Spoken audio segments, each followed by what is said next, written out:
আমরা অতিরিক্ত ম্যাচিউরিটি দেখাতে গিয়ে জীবনকে উপভোগ করতে পারি না। বড় হয়েছে, এখন আর এসব ইচ্ছে মানায় না।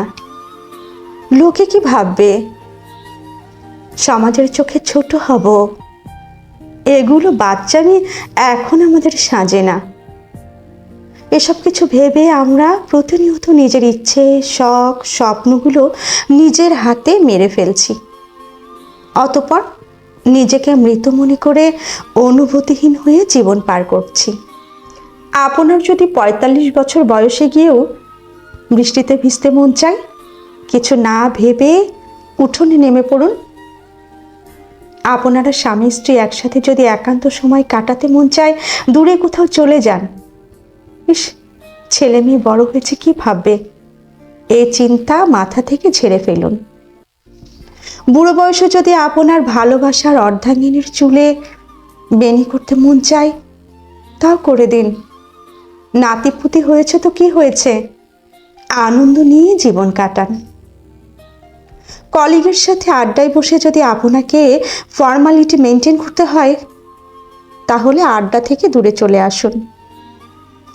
পাড়ার কোনো দোকানে চা নিয়ে ছোটকালের বন্ধুর সাথে আড্ডায় মাতুন।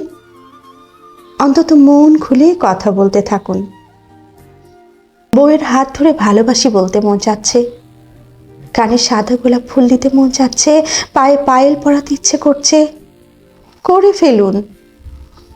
লাল টুকটুকে শাড়ি পরতে মন চাচ্ছে, বয়স বেড়েছে, মানুষ বলবে বুড়ি বয়সে কত শখ। ভাবুক না, আপনি শাড়ি পরে ফেলুন তো। দরকার পড়লে হাত ভর্তি চুড়িও পরুন। নিজের ইচ্ছেটাকে মাটি চাপা দিতে নেই। জীবন তো ছোট্ট, কারণ ম্যাচুরিটি দিয়ে কখনো ভালোবাসা হয় না। একটু পাগলামি থাকতেই হয়, তবেই না ভালোবাসাটা সুন্দর হয়।